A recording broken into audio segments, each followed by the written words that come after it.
So, let's start with this. Let's say you were either brave enough or dumb enough to enable cave-ins in your vintage story world. And now you clicked on this video to maybe get an explanation on how to avoid getting your head smashed by a rock. Because apparently you decided that mining straight forward in a cave with cave-ins enabled was a good idea. And before we continue, I have to make something clear. I do not consider myself to be an expert on cave-ins. I'm just hoping that this little amount of my knowledge can help you understand something rather than nothing. So let's say, for example, you are looking to get sphalerite. You have found a high percentage and all you have in mind is to mine straight down and start digging left and right. But with cave-ins enabled, that becomes a difficult task. And as you might have noticed, some stone blocks have something called instability. And instability is kind of what causes you to die. And to me personally, cave-ins are more dangerous than all hostile mobs in the game. And that's because at least they are predictable. As someone who is victim to at least one cave-in, I now have claustrophobia and many other phobias that I don't even know of. A cave-in can deal significant amount of damage. Most of the time, you'll die quickly. And sure, you might be thinking, but what about armor? Just get armor and you don't have to worry about cave-ins anymore. But let me tell you something. It doesn't help, like at all. Armor does not play a role here. You can also tell by your armor durability after you've died to a cave-in. But I don't think that anyone struggling with cave-ins can afford any armor other than wood lamellar, of course. Okay, we know that armor doesn't help, but then what does? There has to be a way to deal with cave-ins, right? Yes. To me, the answer was support beams, and if you know how to use them, they will save your life. It's very simple. As you can see here, any 4 stone blocks that are stacked on each other and do not have a block under them will gain an instability percentage. This percentage determines how likely this stone block, and most likely the 3 blocks above it, are going to collapse and cause a cave-in. Let's imagine that this is a ceiling in a cave.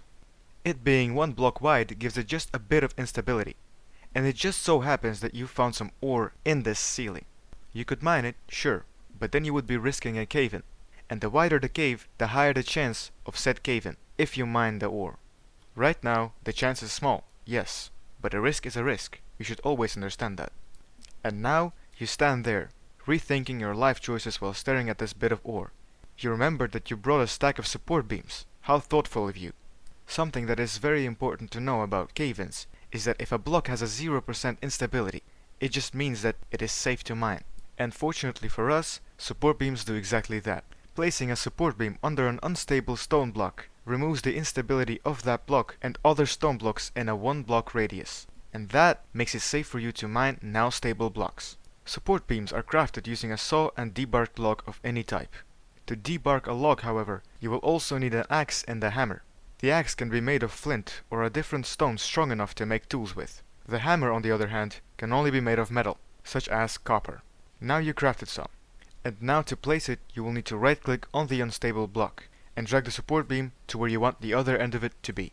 And then right-click again. If you place the support beam incorrectly, you cannot break it while holding another support beam in your hand. The hitbox of a support beam is there where you right-click the first time to place it. The farther you drag the support beam, the more of them you will use. One support beam is 1 block long, so really you don't have to drag it far. Right-click one corner of the unstable block and drag it to the other corner like this.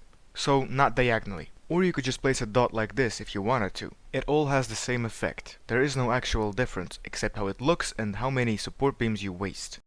Some stone variants or types are more likely to collapse than others. For example, chalk is more unstable than granite or andesite. That would mean that mining in chalk is more dangerous than in a different, more stable rock.